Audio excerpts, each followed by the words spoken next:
Hello and welcome to Crucible of Words for more dedicated Legacy action. Today we are not playing a Legacy League, but a Legacy Showcase Challenge. This is a larger tournament, so it's going to be more competitive and with more rounds. So more content for you lovely people to enjoy. So I hope you're ready for some green-black Turbodepths, because that's what we're playing. If you're unfamiliar with this deck, we make a 2020 with Dark Depths either via removing the counters with Hexmage or making a copy without any counters on with the stage, and then we protect it with things like Not This World, and we hit our opponent once and we win the game. To facilitate this, we have a bunch of tutors in Sylvan Scrying crop rotation, a bunch of protection in the form of hand disruption, Pithing Needles for Karakas and Wasteland, Not This World to protect it from removal spells, and that's pretty much the deck.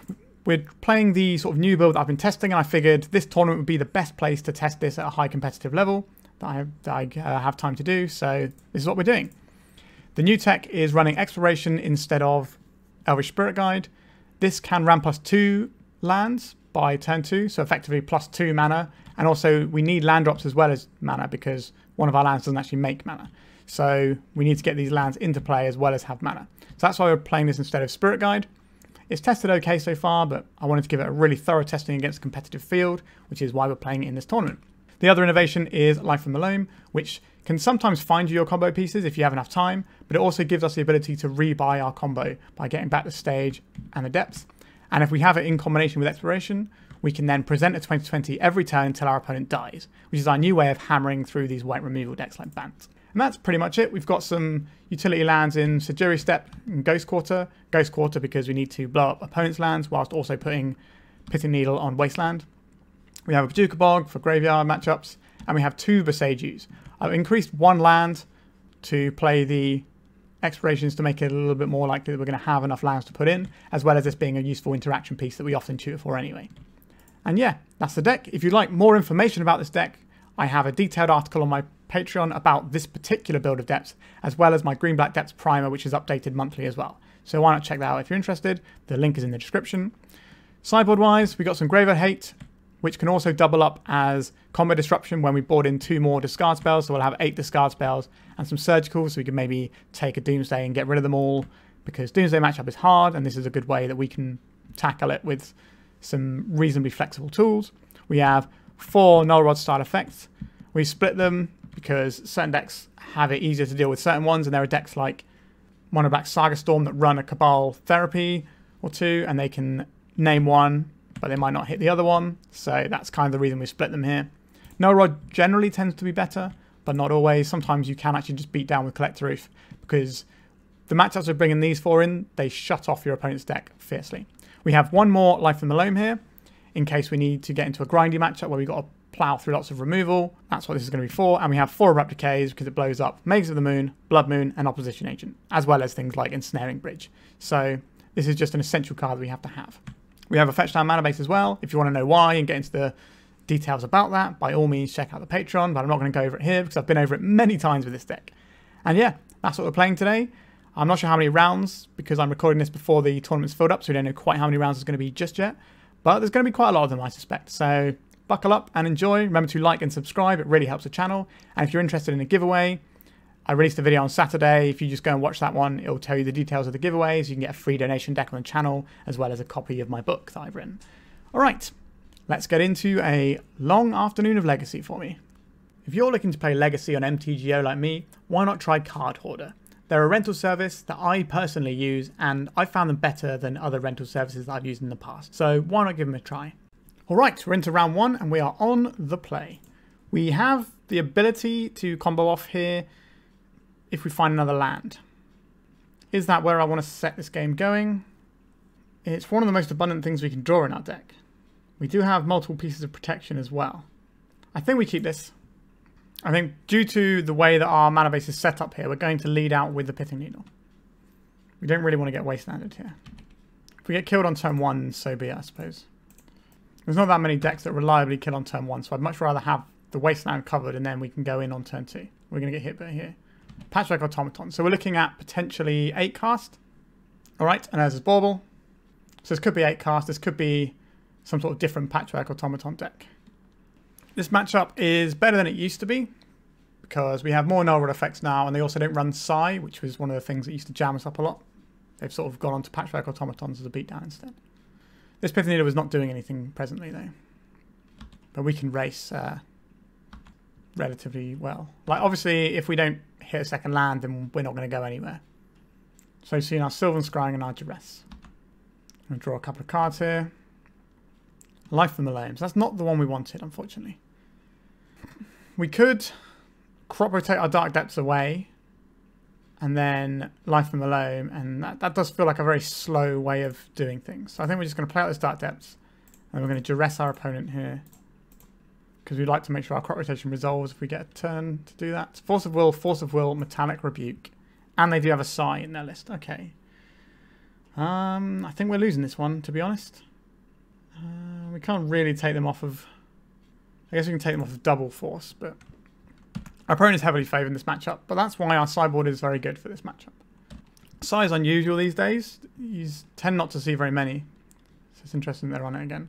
So they're going to play out the Psy now just because it's so good against us. Yep. Do we need to keep playing this game? Not entirely sure we do. But they don't have much in the way of artifacts they can deploy yet. So we've just got no lands here. How much can we realistically do here? If we crop rotate this away, we're almost certainly going to get hit by a Force of Will. But we need to do something here. Alright, if our opponent plays an artifact this turn that isn't one of these, then I think we probably just scoop it up.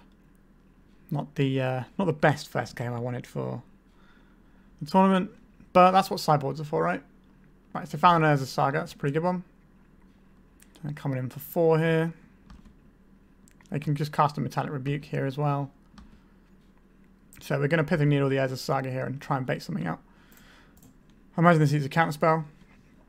Right, its name is Saga. I do think we are losing this game, and I don't think we have a realistic route back into winning this one. I think that's just unfortunately the nature of how things have lined up here. Like we had a Pithing Needle that didn't do anything on turn 1, but I think we still have to name Wasteland the Blind, especially with our hand only requiring mana, but we didn't find the mana, so... Right, so this is Kappa Cannoneer. I think we can call it a day there. They don't need to show us many more cards to win that game. Alright, sideboarding though, this is where things get better for us. We get 2 Collector Ouphes. We get 2 Null Rods. That already is a massive improvement on where we're at. I do not believe this is the matchup where we particularly want Life from the Loam. So Not of This World is interesting to me though.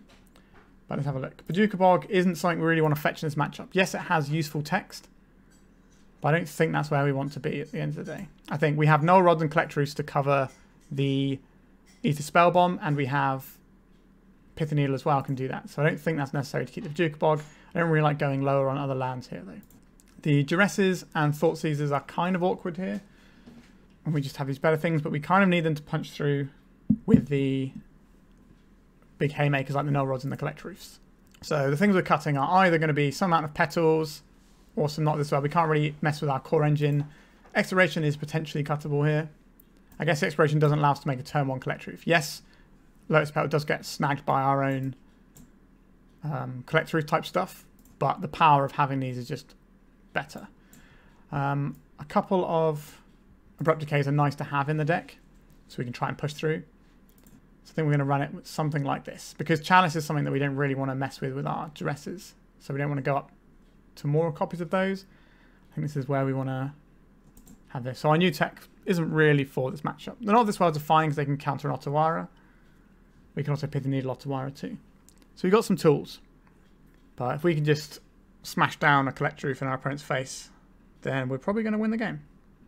So our opponent can win through a Collector Ouphe, but they basically need to use Life from the Loam. So a combination of Collector Ouphe or Null Rod plus Pithing Needle is usually lights out in this matchup. And, you know, they'll still be drawing cards and be able to do some stuff. And they might even be able to play a Kappa Cannoneer eventually. But it's going to slow them down so much that just doing our normal thing will be enough to win the game. That's the plan anyway. Alright, what does our hand do? We don't make a Collector Ouphe or Null Rod, and we don't make a 2020s. This is an easy mulligan. What does this hand do?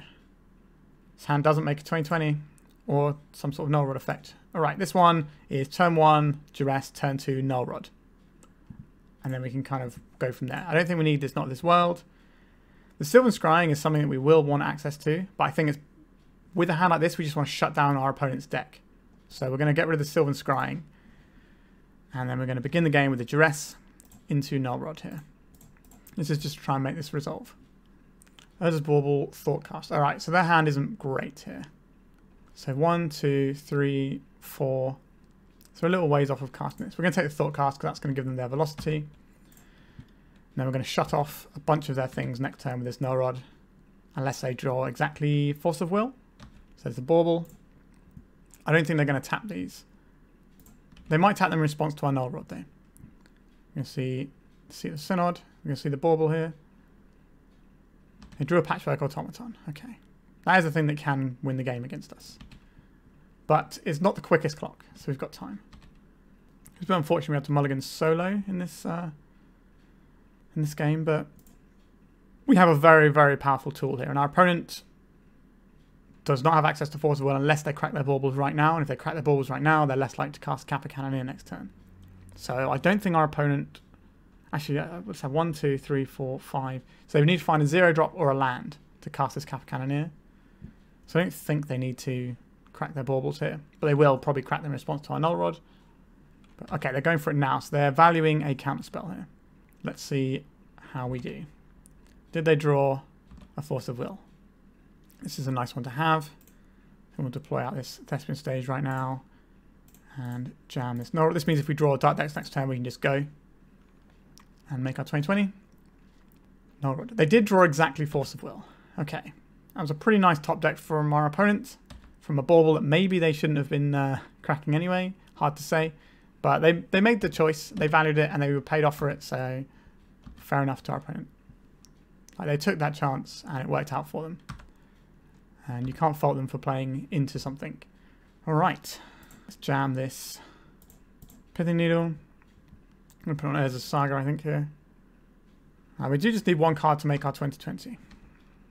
There's the Urza's Saga. Okay. 1, 2, 3, 4. Okay, so they're still not making the Kappa Cannoneer yet. Wait, no, they pitched the Kappa Cannoneer, didn't they? Yeah, so they don't have the Kappa Cannoneer at all. Alright. So, what do we need to do now? Draw one of our things that isn't a Bayou. Alright, so we've got 12 draws that win us the game. Out of 52 cards. I'm not going to do the maths on that one, but considering we're only going to be on 13 here, we're going to have probably another turn or two. Yeah. So this is when you cast, so they won't get a trigger off of the Urza's Saga. Alright, we found the Dark Depths. Alright, so our opponent got fortunate with their Force of Will, but they did play specifically for that out, so you can't fault them for that. They're rewarded for making a play, and we've been rewarded for top decking this. So never complain about your opponent top decking. Well, it's not their fault. You're both just trying to win the game at the end of the day. So I think we need to... This is an awkward one, because if we go and get an Aether Spell Bomb... So if we go and get this into play, they can get the Aether Spell Bomb. If they get Pithing Needle, then we can't do this. I think we just have to let this go. They're going to get the Spell Bomb here. And then we're going to need to find another Pithing Needle. Or an Abrupt Decay. If they have the Pithing Needle, then we can still be live to draw Hexmage. So I think the Spell Bomb is the safer of the picks for them. But we don't know what's in their hand. We don't know the exact configuration of their deck either. Also, they may have drawn well off of that bauble earlier, but they haven't drawn that well since. So can't really argue about that either. Right, so they did go for a Pithing Needle here. So we're still live for Hexmage. But at least we don't have to worry about the Aether Spell Bomb. Thoughtseize. So they bashed us for 3. I don't think we fire this off. And are they going to have any blue creatures with evasion? Like flying. The only thing they might have is a Brazen Borrower, which is kind of going to knacker us anyway. So I think we play this out just so we have more land. I don't think we play the Thoughtseize out now. I'd rather use it to poke a hole to make sure we can resolve a tutor effect. Or something. Not a tutor effect, sorry. The Hexmage itself. Tutor effects don't really work for us right now. But we've got some Abrupt Decays as well. So we got 2 Abrupt Decays and 4 Hexmages that can win us the game here. I'm not going to bother removing counters because we're never going to get to that stage with the current threat on board. Crop Rotation, can that give us anything useful here? No. Okay. Also, if we tutor for... If we find a Sylvan Scrying, that can get us the Boseiju. So I think we're just going to sit back and hope to survive. We probably have to make our 2020 on the next turn, because I imagine this is going to hit for 4 either this turn or next turn. I'd be very surprised if it didn't. But considering we don't have anything like from the Loam deck, if we made our 2020 in response to the Urza Saga trigger, they just get the spell bomb and bounce it, and then we're nowhere at that point. Whereas at least this way, we're still live to draw a bunch of stuff that can just make the 2020. But I think our opponent is obviously heavily favoured here, but we have Sylvan Scrying. Does Sylvan Scrying do it here? We go 1-2 to Sylvan Scrying, 1-2 to Boseiju. And then we still haven't got quite enough mana there, have we? So maybe we have to Sylvan Scrying and get rid of their Patchwork Automaton to buy us a turn. That feels a bit awkward. But we'll see how much damage we take this turn. We can always block with the 2020 next turn. So we have some options depending on what we draw. Because we haven't got life in the Loam, we can't crop rotation for a Boseiju and then sort of do a long-winded way of smashing it away and bringing it back. Alright, our opponent not playing anything there. Just bashing us for 3. I have to imagine they're going to put this up to 4 next turn. When removing counters, this would be down to 7 counters, which obviously isn't going to be relevant here. Ghost Quarter. Interesting. I guess we play this out. So if our opponent has an artifact, then we lose the game here. In their deck that's built around artifacts. Yep, that would be GG opponent. We did not get there. Our opponent played to a specific line and that paid off. So that's fine. We didn't draw amazingly. But they didn't draw amazingly after that thing. And we also did mulligan pretty hard. This isn't one of the greater matchups. That's why we have the Null Rods and stuff in the board. So can't be too upset with how that went. And yeah, on to the next round. I'll see you there. Alright, we're into round 2 now. Our opening hand does not make a 2020. We have 2 combo pieces, but they're both the same sort of piece. They're not the Dark Depths. I don't think we can keep this. We're going to mulligan it when we get the chance to. This is an interesting hand. It is requiring us to draw an Urborg or a crop rotation to really get it going. I don't think we can keep this one either. Alright, so we can work with this one. So, we keep in the 2 lands. And if we play out the Exploration on turn 1, then we play the Thespian stage immediately. Next turn, we can play out... So we get rid of the Thoughtseize, right? So, if we do these and we draw any land, we can crop rotate into the win if we keep the crop rotate. So we get rid of the Sylvan Scrying here, and any land gives us the turn 2 win, or the turn 2 2020. And we can hold up crop rotation for potential issues as well. There's a tiger. So we don't have to worry about days right now. Let's play this out. Let's play Exploration. I don't think we run out the... Lotus Petal here, because that does give our opponent a little bit more information about the sort of deck we might be. Alternatively, we could run out the Lotus Petal now and Sylvan Scrying and immediately go for a combo next turn. Yeah, seems like a solid plan. We do go shields down on the crop rotation in our hand. But this is a line that's been brought to us by the Exploration tech that we're trying out. So, not so bad. Tiger. We're looking at Street Wraith in a Tiger deck. Is this Living End? Is this Living End? Could be. I'm just trying to think what green-red deck is going to want Street Wraiths. I haven't seen a Living End deck in Legacy for a long time, but I was talking about one the other day on the channel. Alright, our opponent just scooped up, and I don't really know what they're playing. But they scooped up because they know we're going to make a 2020 next turn. So we don't really have a lot of information to work with here. What deck would want Tiger plus... I guess it could be like a sort of Jund Shadow deck that just happened to draw the Tiger, so they were just sort of rolling on that front. Really hard to say what we're supposed to want here. If it is a Living End deck, I wouldn't be surprised to see some Mages of the Moon type shenanigans here. I don't think they're going to be able to kill our guys in the colours they've shown us, in Jund colours. So this gives us 3 Abrupt Decays. We haven't seen any sort of Wastelandy type stuff. So we just have the 4 Abrupt Decays here. And then we'll reappraise the situation later. If we go to a game 3. Interesting. We've only seen 2 cards from our opponent's deck. But it's really interesting already. Because when you play Legacy as much as I do, you get to see so many decks and things that you can normally work out what someone's playing from a combination of 2 or 3 cards. But I'm not really sure what our opponent's doing. Which makes it exciting for me. And hopefully for all you guys too. Like, if Thoughtseizes are going to be good, this hand is alright. This hand is a little slow. This makes it turn 4 2020. Because we're going to have to play this out as a land to enable it. Which is another reason why I like the exploration tech. But I think having a hand that just picks apart whatever your opponent's doing. They're mulligan to 6. So we're just going to pick apart that hand. This does make the 2020 when the time comes. We can discard things like Blaboon out of our opponent's hand if necessary. We can also go and get a basic forest off of our Verdant Catacombs if we feel the need to. Although we're probably just beginning the game with an Urborg. That might help our opponent, giving them some mana fixing so they can just go get Tigers and have like a tri-land, but we'll see. They've mulligan to 5 cards though, so I'm getting the impression they're more on the combo spectrum. If they are on some sort of living end type deck, then I'm going to ask them what they're playing at the end and see if they can send us a list. That's something I've been thinking about lately with all the new land cyclers. Right, a basic mountain, a Faithless Looting. Getting some more information. I guess it could be Madness. Madness sometimes runs Street Wraith just as a way of discarding an additional card to fuel your hollow ones.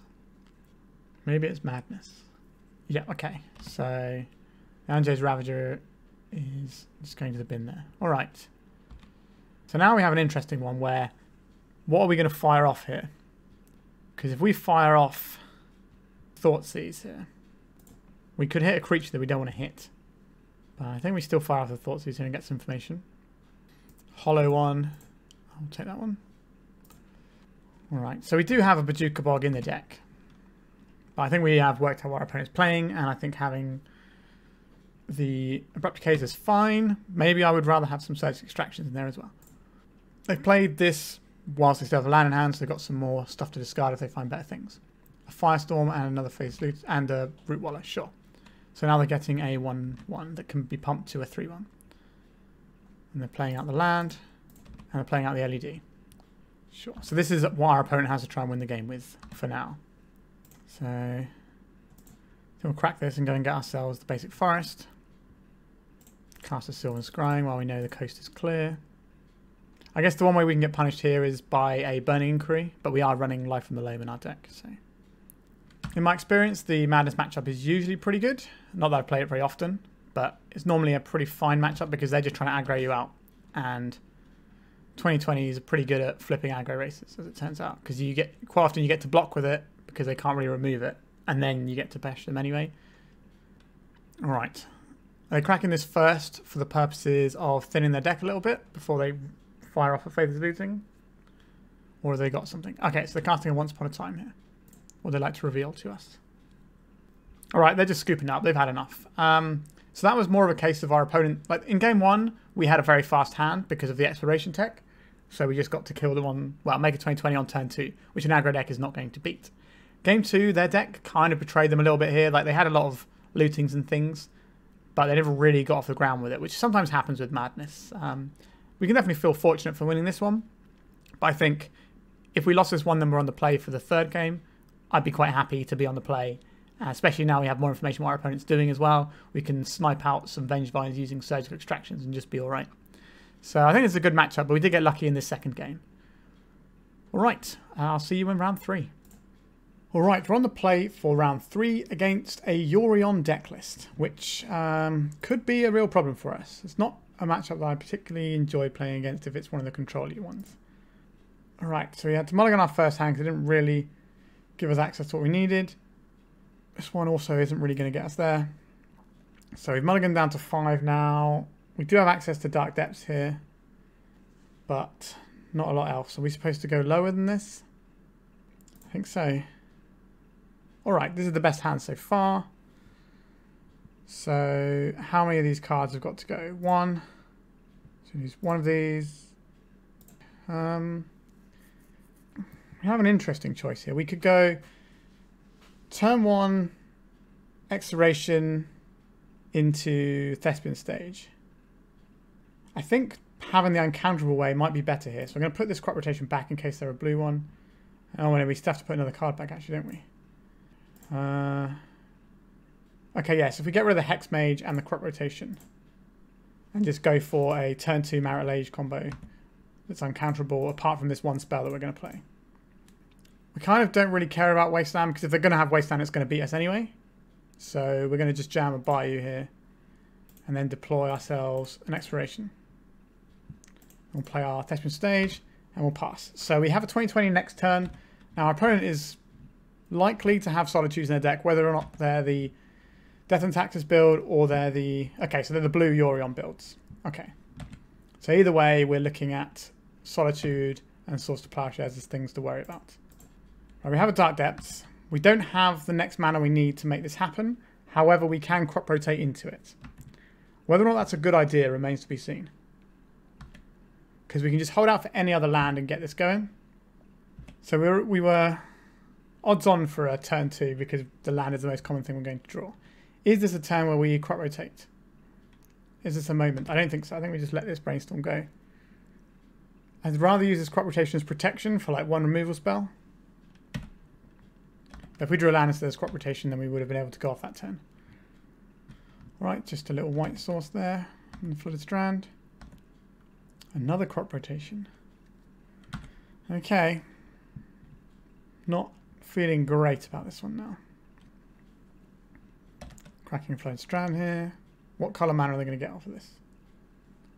Just a basic plains, interesting. A Ponder. Right, we're not trying to rotate into this now anyway because they have white mana open, so we're not going to do it in response. Means we are more likely to get eaten up by something. But if we just draw a land, then we're fine. There's a Wasteland. Okay. So Wasteland silent, we crop rotate it away. Alright, let's float some mana off of this. Let's crop rotate our Thespian stage away. Force of Will. Okay, so we traded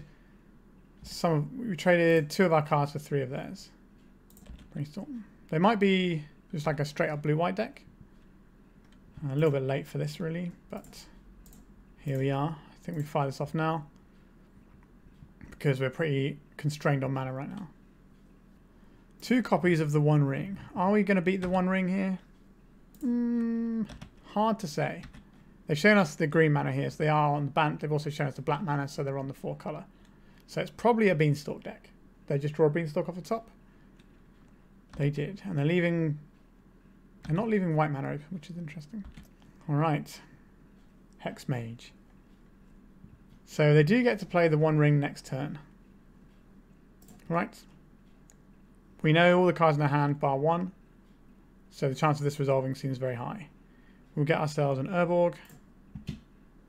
We'll jam this little Hexmage. We've already seen Wasteland from our opponent, so I think we do this now to dodge Wasteland. So they're going to play the One Ring, and then we're going to go next turn. Yep, so here's the... Okay, so they showed us that they drew another land there. Right, so they have the One Ring tapping. A Thoughtseize. We cannot target our opponent with this because of the One Ring, actually. So we pass in case that's something like the One Ring Emperor. We don't want our guy to get exiled that way. Like, we're very much under the gun here. We multi 4 to start with. We've at least presented a lethal threat where our opponent has to dig for an answer. They're seeing a lot of cards. But they are an 80 card deck, so it's harder for them to find specific things. This is like a hard cast Solitude. It is. This is going to cantrip. So we need to find life from the Loam and a green source to win this game. How much time do we have to do that? Some. Our opponent hasn't shown us red mana, so they don't have like a I win the game button in the form of 4th Eolingus. Although they might do. We've seen a Scalding Tarn. We've got a lot of life to work with. We may as well have a little go with this Thoughtseize. One Ring and Force of Will. So we'll take the other ring so that we can try and use their One Ring to hurt them a bit more. But we are slightly under the gun here. If we'd have been able to keep like another card or so, we might have been able to have some sort of crop rotation to protect our guy sort of line or whatever, but sadly we've done our best with 4 cards here. I'm not sure why I don't just hold up Force of Will, to be honest. Yeah, that's what they've decided to do as well. Do players Lotus Petal? I don't think so. It does give us the ability to turn our Thespian stage into something, but I think it's going to be better off with a bit of surprise there. Alright, so they're just firing out these Solitudes anyway. That does not make me feel confident that we're going to win this one. So now they're gaining 6 a turn. So the One Ring can keep tapping for cards. We're just going to see a little bit more from our opponent's deck and then scoop it up. I just want to see if they are going to be playing any red spells in their deck if possible. Because if they find a 4th Eolingus, they'll probably fire it off just so they can smash us and end the game quickly before anything gets out of hand. An Uro, yep, we're expecting to see those. This is the matchup where the Life from the Loam tech is going to be very useful for us. There's a Wasteland. Alright, I don't think we need to keep playing this. Alright, we made our opponent have to have it at least. So, cards that are useful here. Surgical Extraction for things like Uro, as well as removing all their Wastelands or whatever is really handy. We've got a Life from the Loam here. And these games tend to be slower, so I think we can just board out our petals here and just play the slower game and just grind through our opponent's resources that way. I do like Duresses as an option, and the Abrupt Decays are certainly not without merit, as is the Not of This World. How useful is Pithing Needle? Pretty useful, to be honest. I don't think we want the Bojuka Bog here. We're never really fetching it, I don't think. So we can turn that into a Not of This World, and then we can decide if we want these Duresses or Abrupt Decays. We know they have Wasteland in their deck, so these Pithing Needles seem good, but we are running the Loam, so we're less worried about Wasteland, in theory. So we could trim on a Needle here. But I think we're just going to roll it back like this, with the added Loam in and the Surgical Extractions to deal with. So we can just extract all of a certain removal spell. So what does our opening hand do? Does not really cast any spells, so we're going to have to mulligan this one. What about this one? This one allows us to Duress, but then we don't really have anywhere to go. We're going to need to draw some green mana. We can Ghost Quarter ourselves, but that feels awful. But if we draw any green mana, we're actually okay here. So I think we will keep this one. And I don't know if I want to be playing a Ghost Quarter game here, trying to Ghost Quarter ourselves. It doesn't feel great. I'm just going to play a slower game here. We do have access to it, and we can punch through with the Pithing Needle when we want to. Also, these control decks have tended to lean off of Prismatic Ending now. They're just running Leyline Binding. So I think I'm okay to deploy this on Wasteland. Now, this is not a great 6-card hand, but for this matchup, it's okay. We do need to find some land to get us out there, but that's like the most abundant thing in our deck. Okay, they are running Prismatic Ending, sure. Okay. Thoughtseize. We've saved the Thoughtseize till later because that's the one that's actually more likely to work. Because we need to hit things like Solitude on the turn we're going off. This is to make sure our opponent doesn't extend their ability to win this game. So, this is a very interesting selection of cards here. Do we take the Force of Will just so we can force through our stuff later on when we want to? Do we take a Ponder? I think I'll take the Force here, so at least that's one less thing to play around. Now, obviously, they can go and sculpt some more stuff. They're going to have to find a blue source here. They might just fire off a Wasteland straight away. Sure, they've gone for it. I would love to find a green mana source. An Urborg. You are not a green mana source, are you? I don't think we need to Thoughtseize now. I don't think that's going to be very useful. We'll wait until it's relevant. Okay, so they found a blue source. We're going to see a Ponder here, I'm almost certain. So we might be Thoughtseizing now to get rid of this Teferi, because the Teferi makes certain plays of ours a lot more awkward. And we have a protection spell, but we need to be able to cast that protection spell. So the Teferi is definitely a thorn in our side. Alright, let's Thoughtseize our opponent and take this Teferi out. A Plow, okay, we have the Plow covered. Let's just take the Teferi out so that we can cover the Plow with our Not of This World. Again, we need to find a green mana source. Our deck is betraying us a little bit with mana today. A Ponder, sure. This sees them 4 cards if they need to. So trying to make their 3rd land drop makes sense that you cast a Ponder here. They chose not to shuffle. Okay. Are we going to find a green mana source? We are going to find a green mana source. Okay. Let's cast a Sylvan Scrying. Let's get the Dark Depths. So, we've got some of the things we need. A Life of Loam would honestly be great here. But it's only a matter of time before our opponent cantrips their way out of this situation. They've sort of in. Alright. A Tutor would be useful. A Hexmage would be useful. We could just start removing counters from our Dark Depths. Bad in the face of a fair few amount of things, unfortunately. I don't really want to give them green mana with this Yavimaya. So I'm actually just going to play this Dark Depths out and start naturally removing counters. Now, we can get punished by a Wasteland, but as long as we don't play this out to give them access to Life from the Loam, that's okay. Alright, let's remove some counters. We've got a clock. A crop rotation. That is an interesting one, isn't it? Now I think I'm okay to play this Yavimaya out. And we can sacrifice this in our opponent's upkeep if we want to. It's got 5 cards though, that's quite a lot of cards. We need our opponent to play something. We can just keep up the removing counters plan. I don't think that's really where I want to be. I'm going to sacrifice this Yavimaya to our crop rotation. Up the Beanstalk. Sure, so they're tapping out some of their mana, which is what we want to see here. We want them to have one piece of interaction when we try and combo. That's how we get through this. We did potentially give them the option for an Uro or something here. They are island cycling off their Lorien Revealed, presumably to get a white source. There we go, there's a Tundra. Alright. Let's crop rotate this away, take them off of green. Oh, we're just in, are we? Right, so let's make a 2020. We have a protection spell. Doesn't get much better than this for the situation we started off in, so say no to this. We can pay around soft permission, but the only permission they're going to have is hard here. And they're doing this now, which suggests to me they don't have a Force of Negation in hand. Alright, so we got that game. Sweet. So now we just go back in, and I think we do the same thing again. Pithing Needle on Wasteland is certainly something I'm interested in. Just trying to decide if I want one more Duress or not. I don't think so. Like, Duress doesn't hit the Solitude that we've already seen. And that's such a big one to have to hit. I'd much rather have, like, the definite ability to shut down certain things. Like, with the Pithing Needle. This hand doesn't really do anything, so this is a mulligan. This hand will find a 2020 at some point. And protect it.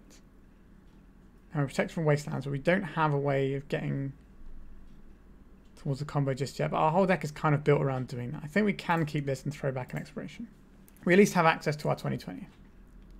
Not necessarily in the form I'd ideally like access to it with, but alright, this is good. So we can chuck down our Expiration here. And then we can play this out. And we can jam a Pithing Needle here on Wasteland. And if we draw any land, we can Thoughtseize into Scrying. So that's the hope. This matchup is not one I particularly like. I'd say it's second worst matchup maybe, the worst being lands. Although the new Life from the Loam thing has helped this matchup a little bit. I think it's not a great one for us. Alright, a Beanstalk, we at least get to see the additional card they draw here when we Thoughtseize them. A Dark Depths, you say? Okay. I will Thoughtseize our opponent here to get out some disruption, and then we can jam the Sylvan Scrying. So what do we have here? Fourth Eolingus, Brainstorm, Leyline Binding. I guess we take out the card that kind of stops things. Although we kind of have the Leyline Binding covered. Maybe we take out the One Ring here. It's the One Ring.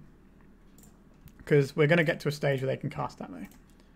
So green and then black off the Dark Depths here. Go and get ourselves a Thespian stage. We'll deploy it now. Get our lands in a lung. They don't have Wasteland available right now. They can Leyline Binding into Wasteland.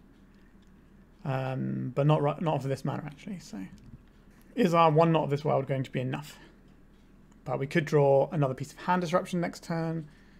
We've got various amount of options that we can deploy here. Just see what they want to put into play.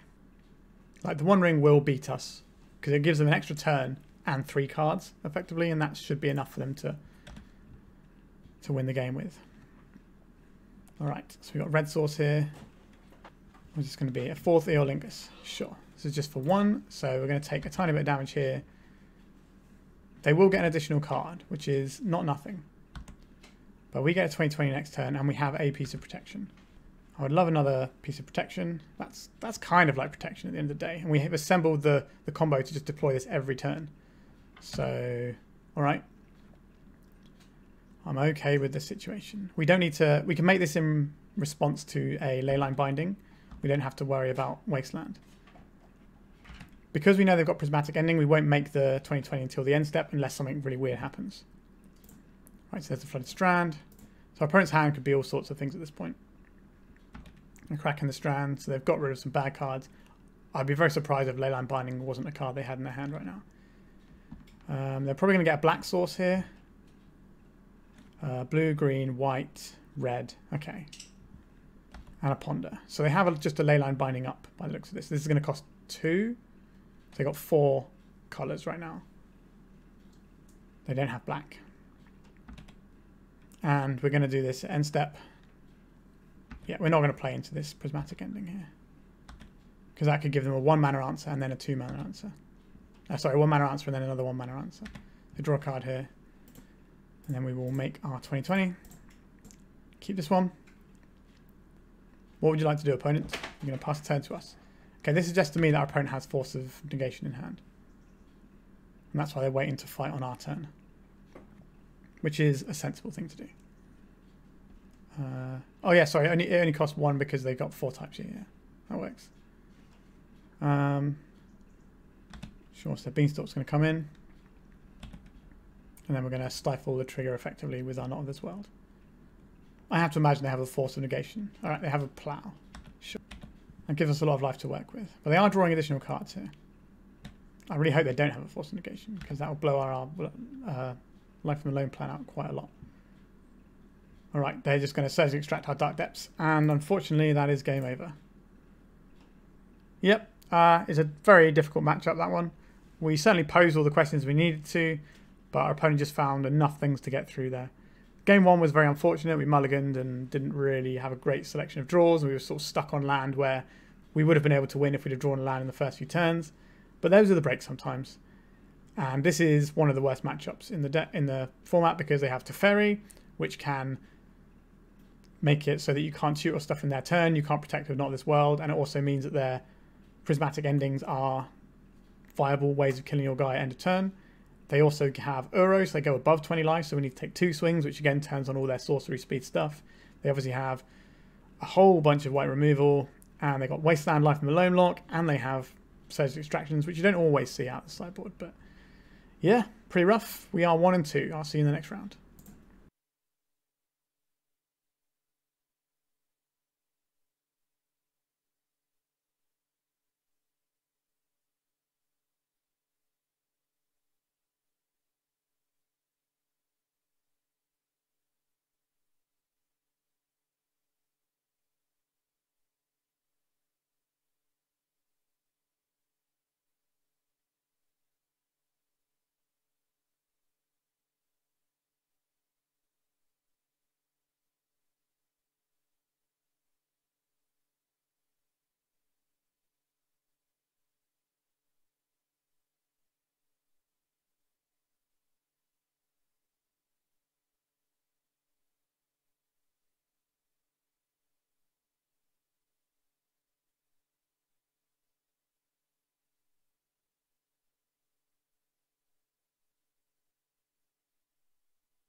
I just realised my mic has been off for this round so far. Not ideal. But yeah, so we got a turn to 2020. This matchup is a pretty good one. If they play a Collector Ouphe here, then we are still fine because we can soak up quite a lot of trample damage here, and we're on a healthy life total. All right, what are we going to see here? A Fiend Artisan. That is not going to be able to tap this turn. It's going to give them the mana to... I was going to say it's going to give them the mana to do an Endurance to block with. A Green Sun Zenith, where X is 0. So that's a Dryad Arbor right there. Okay. Now they can natural order here. They can go and get an Atraxa. Yep, so this is going to gain them some life. They've only got one card in hand, but they're about to draw a bunch more. Let's see what they keep here. There's 2 Verdant Catacombs, we can cross out one of those. 2 Green Sun Zenith, we can cross out one of those. Let's see what they end up taking here. Casting a Collector Ouphe is the thing they might be able to do here.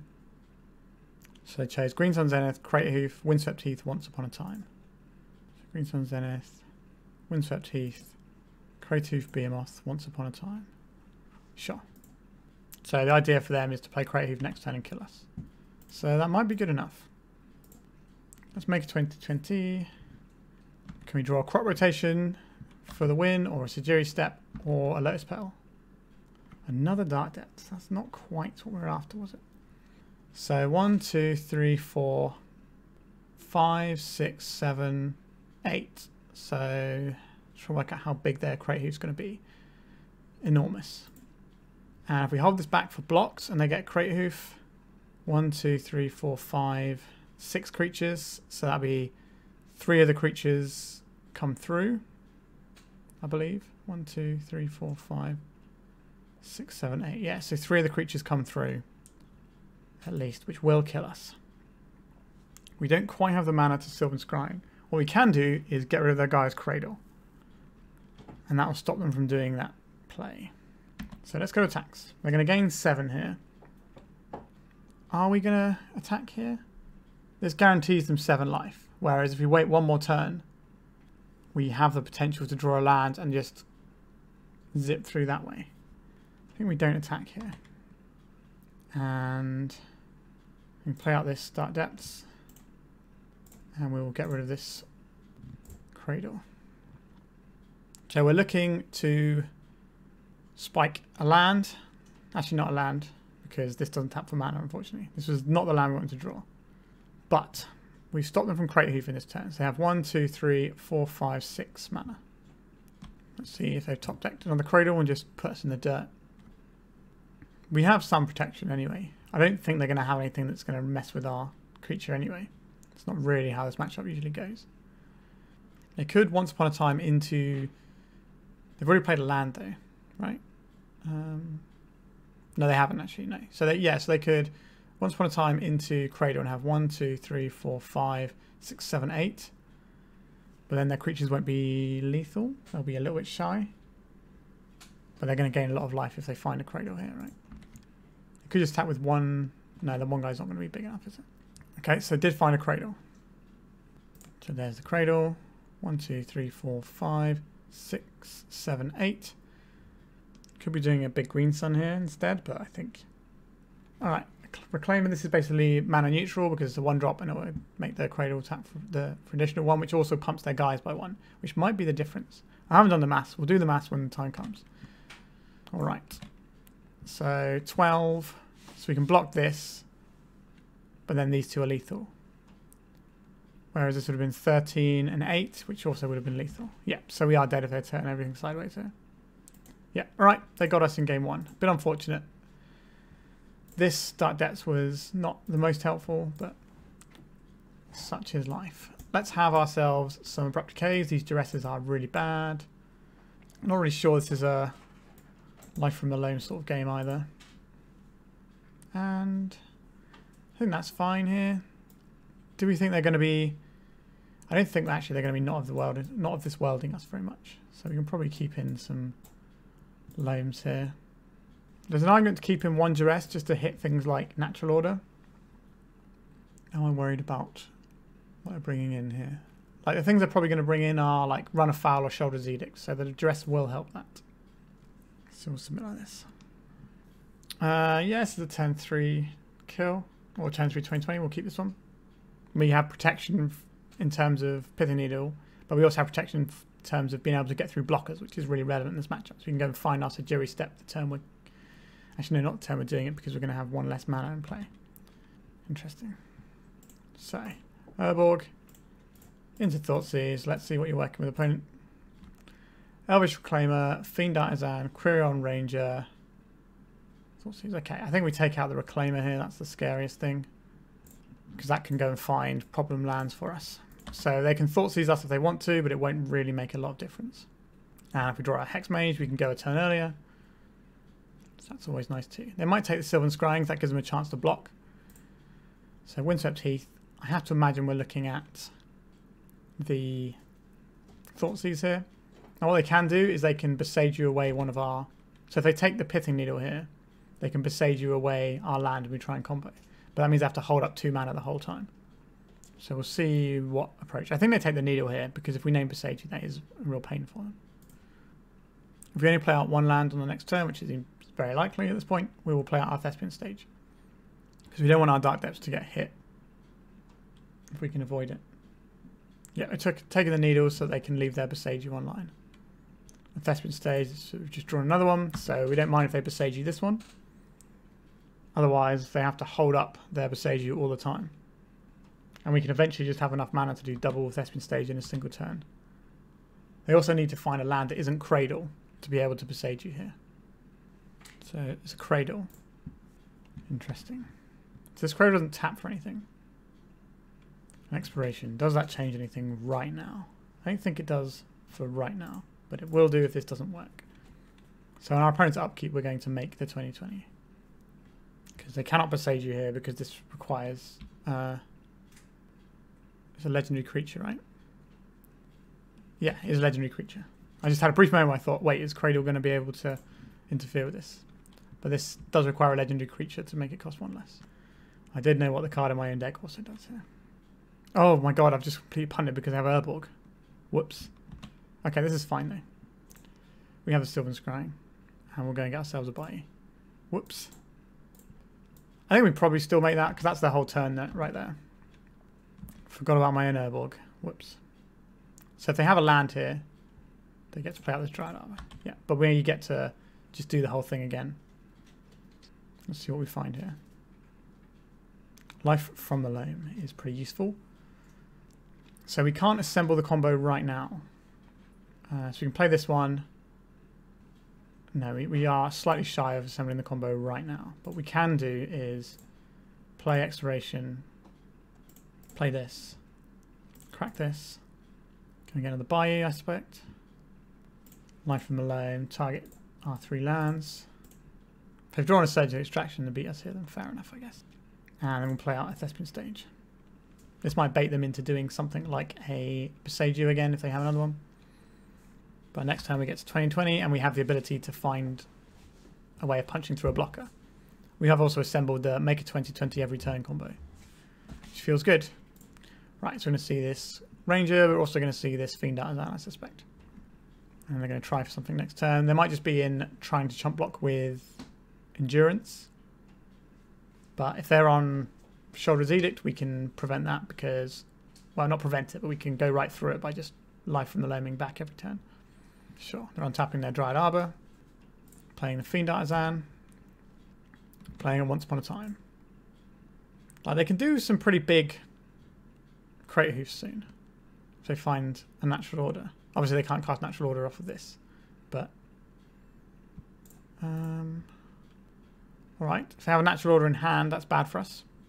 Otherwise, 1, 2, 3. We need to do some calculations in a second. So this is 1, 2, 3, 4 mana. 5, 6, 7, 8, 9. So they can Cradle Hoof next turn. But it won't be lethal. We will not Dredge Life from the Loam. Another Exploration. That's not really what we're after here, is it? So we'll play our Dark Depths out. 1, 2, 3 mana for this. And we'll play our Thespian stage out so we can make multiple attempts if we need to. So this is the turn where we need our opponent to not kill us. But our hand beats Boseiju right now. We could have played the Verdant Catacombs to get a forest to then play this exploration, but there's not really any need at this moment in time. And maybe that's a weird way that our opponent can break something up because you don't know what's in their hand. We might as well just play what we have that works. Right, it's our opponent's turn. So they can get an Atraxa here instead of a Cradle Ouphe if the Cradle Ouphe isn't going to be lethal, which I don't believe it is. They get to attack with just a Cradle Ouphe from one creature, so that's not going to be enough. Unless they have some more stuff they can do here. Having the Hierarch. No, they get attacked with 3 creatures? I still don't... Is that lethal? So they have a Cradle Ouphe from hand. That is a big difference. So we block this. We take 7, plus 6 is 13, plus 6 is 19. Yeah, they had to have Cradle Ouphe from hand and not just tapping with the Fiend Artisan there. So we shake this up. Well, let's see if they attack with everything first. Yeah. Yeah, that's unfortunate. Our opponent had the one-off Cradle Ouphe in their hand here. So we block here. 7 plus 6, 13, plus 6 is 19. Yeah, we're getting spanked this tournament, unfortunately. But we've been mulliganing pretty hard. And our opponent was quite fortunate to have drawn the Cradle Ouphe there. Because if they have to fetch from it there, that's one less attacker. And then we don't die on that attack and we kill them on the backswing. So, a little bit unfortunate for us, but that's the way the cookie crumbles sometimes. The play where we kind of forgot about the Boseiju, I think we probably, because we have the way of just going in again with the combo, we probably just have to go through that maybe. Or maybe we do hold back. I'm curious what that game looks like if we do that, because as soon as they find any land and start making mana dorks, then we're just behind at that point. So I think just going through it and then looping again is probably the right play, even though my brain missed our own Urborg, which I sometimes do, which is embarrassing. Alright, we are having a pretty miserable tournament, but we're going to keep playing because we want to test the list and some of the things. The Life from the Loam package worked here. The only thing that really beat us at the end there was the one-off Cradle Ouphe. And game 1, if we were on the draw, on the play instead of the draw, we win that game 2. So a little bit awkward to lose to a good matchup. But part of the fact that makes Magic great is that there's variance, and you know, sometimes that's going to happen. Let's go to the next round. Right, we're into round 5. Our opponent has a 61 card deck. That doesn't necessarily tell us much, other than they could be playing Ouphes or spells, but they're most likely playing a deck where having one of Tutor Bullet is going to be useful for them. So something like neither Reliquary targets, crop rotation targets, something along those lines. So we are going to mulligan this hand because it's a bit slow and doesn't really get us there. Now this hand does get us there, so we're going to keep this. And I think we probably just bottom Lotus Petal here. Or we bottle the Cradle, and then we have 2 Thoughtseizes. That does take us off of green mana. But it is a very... Well, we still have the Lotus Petal for green mana if we need it. And this way we can turn 1 Thoughtseize, turn 2 Thoughtseize and Hexmage. That should be enough to punch through most hands. Right, just an item from our opponent. A forest, so we found another green source. Excellent. Let's Thoughtseize our opponent. 4th Eolingus, Supreme Verdict, Swords to Plowshares. We will take this Swords to Plowshares, please. And then we will pass. I think we are odds on to win this game.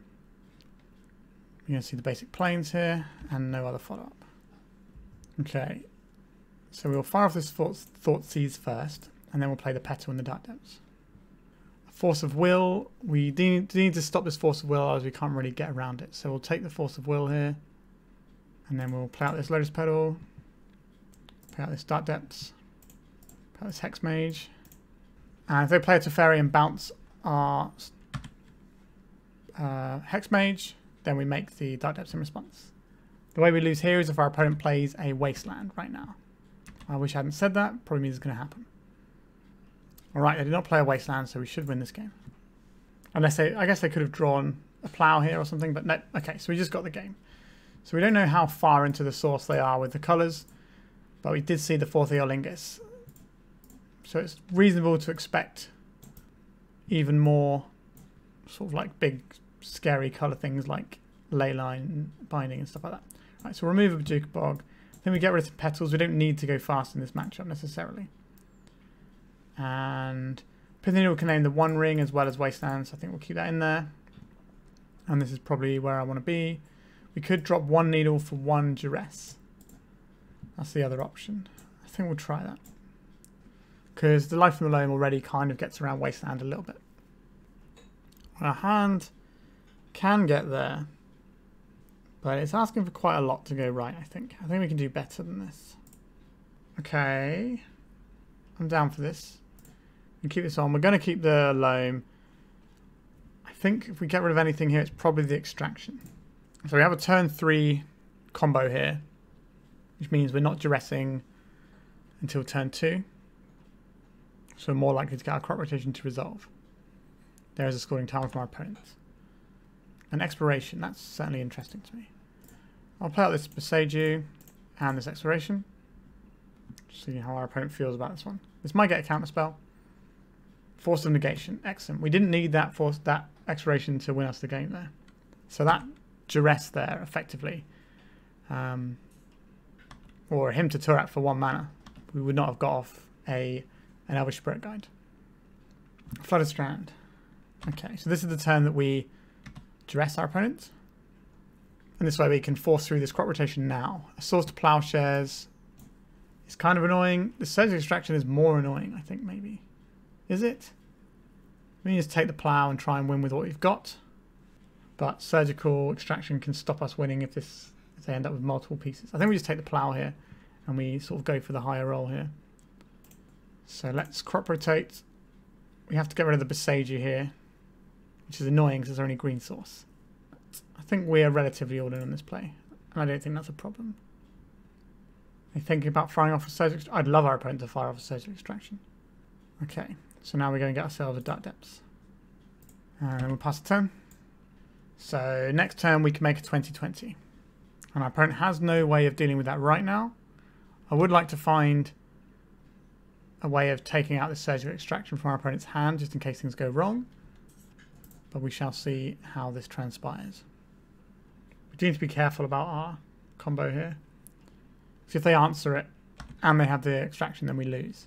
But we have taken a line that just puts the lethal into play. So we have the green source here. But we just play out our way of winning the game. And we'll see if our opponent can do anything about it. So if they tap out, that's good for us. Wasteland could be a beating here. Alright, it's not a wasteland. What do they want to do here? They have Comet, Stellar Pup, Surgical Extraction, and 1 other card. So it's going to be the Comet, Stellar Pup. This can go and get them back a Source to Plowshares here, I believe. They don't get to choose what they have with this one though. A mana value 2 or less, yeah. So we can go and find them the plow. But they were not going to have the mana to cast it right now. But I do need to decide what they want to do here. Surgical Extraction on our crop rotation. Alright, that is pretty great for us, truth be told.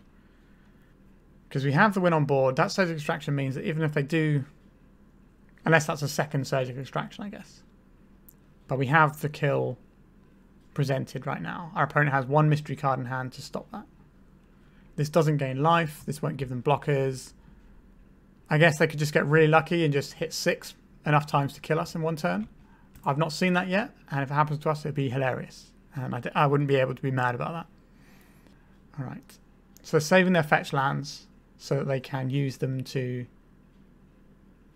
shuffle brainstorms and stuff. But they might need to get themselves red mana if they're playing this Comet. But if they tap out here, they are deterministically dead. I don't know if there's any 0 mana cards that can interact with what we're doing here. Alright, what's this going to be? A Teferi? A Day's Undoing. Interesting. So our opponent's going to have 1 mana available at the end of this. Okay, I think we spin the wheel here, right? So they're basically trying to spin into exactly Source to Plowshares here. So we're going to put them to the test. We're about to draw a whole new group of 7, and usually a 7-card hand is going to be pretty reasonable for us. So we're not going to know what they got in hand here. We know it's a Comet now, but that's obviously going to get shuffled away. So they're doing this to thin their decks slightly, but it shuffles in, right? So it doesn't actually make a difference for them. Okay, so we've drawn a Knot of this World, so we are safe on that front. Do you have a Force of Will as well? They do not. So that was a very quick match win for us there. It's always nice to beat a control deck, because that's what we're trying to improve the deck against at the moment. So we went pretty fast, but we also have the ability to kind of windmill in a bit faster. Instead of trying to tick all the right boxes and make sure that our one thing gets through, we can just rebuy with Life from the Loam, so we get to be a bit more proactive when we shove into these decks, is kind of the theory. And it worked okay. So we are 2 and 3. We're going to keep running for a little bit, just so we can get some more testing. This is a 9-round tournament, so I can't necessarily say I'm going to play all 9 rounds, considering we're already out of top 8 and all that lot. But we're going to get a bit more testing, so I'll see you in the next round. Alright, we're on the play for round 6, I think this is now. This is our opening hand. What does it do? We go turn 1, exploration into Thespian stage, and nothing else. And then we can... Yeah, this doesn't quite get us there, does it? I think we can do better. Is this one what I would describe as better? Probably not. No, I think we're going to go again. Yuck. It's getting bad for us over here. Alright, this one is good. So we get rid of our spare Urborg, we get rid of our swamp, we get rid of our crop rotation, and we play Urborg into Pithing Needle. And next turn we play Hexmage and hope that works. Right, that's Wasteland nailed. Badlands. What flavour of Badlands? Okay, so we're going to have our Vampire Hexmage taken away, but we only need to draw a Hexmage or a Thespian stage to be able to combo off. Get the feeling our opponent is Red-Black Reanimator. Right, any green source, any green land wins us the game next turn. Well, not wins us the game, it makes us a 20-20, which is usually going to be good enough. Alright, we're going to get that ritual here. Going to see probably an Entomb. There it is. Probably Archon of Cruelty is what they want here. And they've gone for Traxxas, interesting. I think Archon of Cruelty is really good here because the sacrifice clause can really mess with us. Alright. Although this means that they can gain enough life to get over the hump as well. So, what are they going to take here? Right, so they took Dark Ritual, Lotus Petal, Polluted Delta, Grizzlebrand, Faithless Looting. So no Unmask, no Exhume, Looting, no Marsh Flats. Now they're playing this Faithless Looting. It's probably going to put Grizzlebrand into the graveyard, and they've got the Petal and the Ritual, so they might be reanimating it right now. In which case we can scoop it up. But we had a 4-card hand that made a turn to 20-20. I don't think we can really ask for more than that. Right, here's the Lotus Petal. Thoughtseize. Sure, we lose our thing. We can still draw something here. Is this going to help us out? Probably not. It's just a green source. We might as well have it in play in case we get an Archon of Cruelty against us. But I don't think this round is going to last much longer. Or this game, sorry. Hopefully the round's going to last a little while longer. So this puts them above 20 life, which is a real pain for us. Yep, phase looting. Here we go. If they reanimate another monster, then I think we are probably donezo. Yeah, so the reason the Archon of Cruelty is so good is it puts them above 20 life. So that if we swing in once with the Dark Depths, they can just take it and then attack back and edict us. So not great. Right, what we got here? We're going to see a reanimation on the Grizzlebrand. Yep, I think we're probably losing this one. Let's just say goodbye to that game and get out of there. So I would like some Surgical Extractions, please. I think Duress is also good. This is not a game where we're going to need these Not of This World, and I don't think we're going to have to... We need Life from the Loam here. I don't think so. They can sometimes run Magus of the Moon, which makes us require potentially some Abrupt Decays. Pithing Needle doesn't really do anything in this matchup, so that gives us a couple of slots to play with. So we could board in just a couple of Abrupt Decays here. Yes, you can play Pithing Needle naming Grizzlebrand, but if they've got Grizzlebrand in play, that's already some way towards ruining us, to be honest. Okay, I think this is about where we want to be.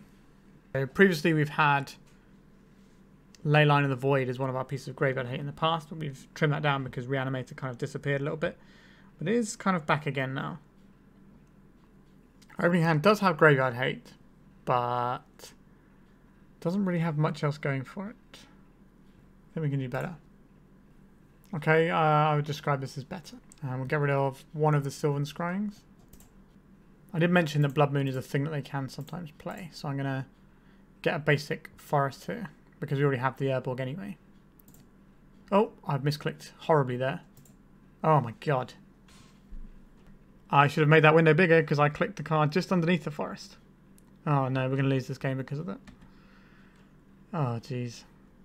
I rolled a 1 on my dexterity check just to click the right thing then. Yuck. Sure, they're going to take the surgical extraction and then kill us. And they're going to look at what we got here. So I've taken our surgical extraction. That's a pretty annoying misclick, but all we can do is laugh about it. I'll play out our land. Throw Thoughtseize out our opponent's way. See if that can buy us some more time. Grizzlebrand, Animate Dead, Blood Moon. Like, a lot of these are not great for us. I think we just have to take the Animate Dead. If they get a Blood Moon out and get us with it, then yeah, we're going to die. If only we'd have had some sort of green source in play. We could go in scrying for this. So doing this looting. Yes, so we could have scryinged for a Boseiju and had a great time. So got rid of a Grizzlebrand here. And then Entomb. A Duress. I guess we're casting it. This might keep us alive for a bit longer. Entomb, Blood Moon, Abrupt Decay. I guess we're just going to take the Blood Moon here. Interesting they're playing that instead of Magus when you can Entomb and reanimate a Magus. Right, here's the other looting. Let's see what they get. Okay, so discarded an Entomb. We still got the Decay, sure. A Boseiju. I guess we play this. And we're going to get ourselves a Dark Depths. We may be able to win this game still. Somehow. Exhume. It's going to be a Grizzlebrand. So they're going to draw a bunch of cards and make us discard. If we'd have not misclicked this game, we'd have been in a much better spot. Obviously. Right, there's a Badlands. Yep, so they're going to Thoughtseize us here. They're going to take our Hexmage. If we draw a Thespian stage, we're still okay. You can pay out the expiration and then do some Dark Depths and Thespian stage. If we draw a crop rotation, we're also live. Yeah, if we'd have got green source, we probably would have won this game. Right, so we're going to lose our expiration as well now, are they? Yeah, they're tagging us. So we're going to lose our expiration. Alright. Guess we can take 2 hits. But as soon as they put another monster into play, that's probably game over. If it was the Archon of Cruelty, then very much so, because they can chump block with the Grizzlebrand and then attack us once and kill us. Or kill our 2020. Yep, I think we can call it there. Yeah, our misclick really cost us bad there. I think given that and the record we're on, I think I'm probably going to call it a day now, because it's not really gone amazing for us. So let's talk about the deck and what we've learned from this not so great tournament. So there were definitely instances of us getting a little bit unfortunate. So like our opponent in the 8-cast round early on, where they went to draw 1 card off the bauble and they found the Force of Will, and it basically had to be Force of Will for that to stop the Null Rod. So that was a bit unfortunate for us. Now they obviously played that line, they only played a little bit into it. They only drew 1 card rather than cracking both their baubles. So we can definitely feel we got a little bit unlucky then, but our opponent did call a shot and went and you know, they took it and it worked out for them. Quite often it won't, but it did in that situation. That's what they were playing for. So yeah, that's a little bit unfortunate. We mulliganed quite aggressively in a lot of games, and we ended up going down to 4 cards at one point. So that's obviously not great, and that sort of is where variance can go on this deck, because we do need a critical mass of things to work as well. You know, we need to have our pieces. So we do have to mulligan aggressively because we can't win without them.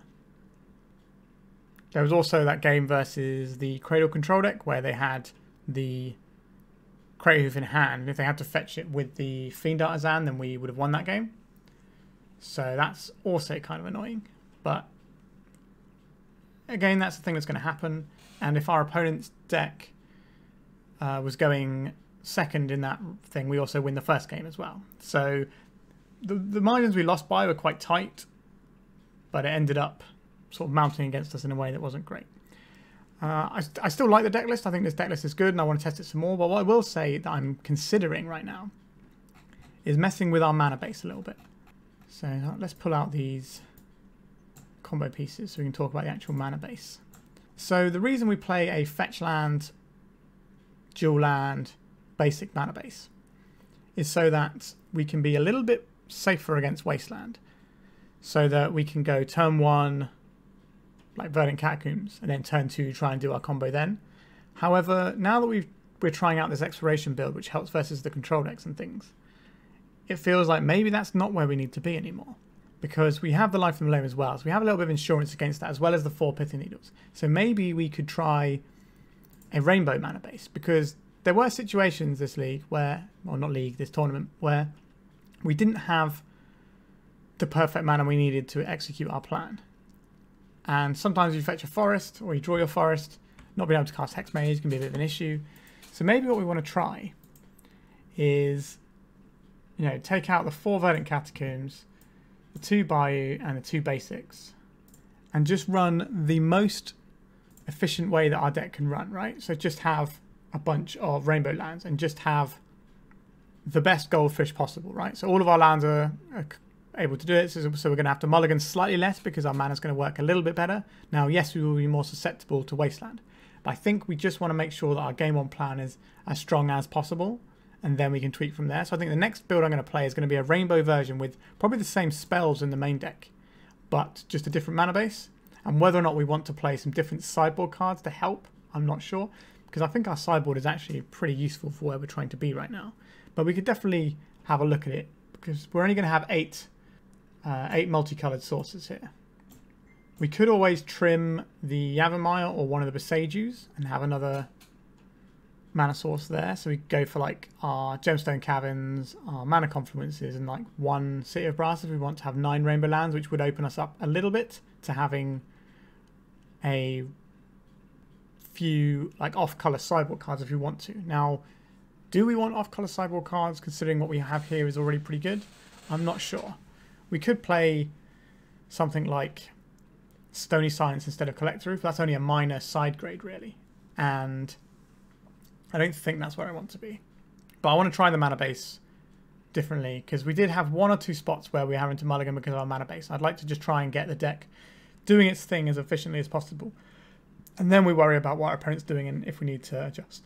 I think Life from the Loam does change the way you evaluate some of the card choices in this deck, especially in the mana base, so we can try and work on that one. Now obviously Life from the Loam is going to be less impressive if we don't have fetch lands, but our deck isn't a deck that's trying to bring back fetch lands, right? This is the card that we cast after we've done our combo. We only have 2 in the main deck and the last one in the board for when situation arises that we want that. So I don't think that's a problem. We also have crop rotations, so we can get stuff back that way. But yeah, that's probably what I'm going to try next. This is obviously not a great tournament for us, but there's still some learning experiences. Even though we did get a little bit jammed up by variance, maybe we can affect that variance by playing a mana base that does its thing a bit more. Even though it's slightly more fragile as a mana base, like the wastelands are still going to be good against us if they're able to fire off anyway. So maybe we want to try that. And there is a lot less Blood Moon in the format than there was. There used to be a lot more of the Red Prison decks and stuff like that, and the Initiative decks, but they've sort of fallen away a little bit. They're still around, but those decks have kind of dwindled a little bit. So maybe we don't need as much protection from Blood Moon. Also, if we're going down the Rainbow route, it means we're probably less likely to want Abrupt Decays. If you've read my article on my Patreon about Rainbow Depths, I actually advocate for basically just relying on your Boseijus to kill Blood Moons and using your hand destruction to get Blood Moons, and then just concentrate on being able to kill actual Magus, because Magus sees more play because that's the one that's in most of the red decks because they want to beat down with it as well, like Initiative, and the Goblin Stomping deck usually runs that as well. It's only like the Rhinos deck, and that obviously we just saw a reanimated deck with Blood Moon, which is very unusual. It's normally Magus, so you can tutor for it. But that's generally how we're looking at adjusting this next time. So I hope you enjoyed this one, even though it wasn't the most successful outing for us. But you can't win them all, but we can still learn from our issues here and try and refine it next time around. Alright, remember to like and subscribe. Thank you very much for watching, and goodbye.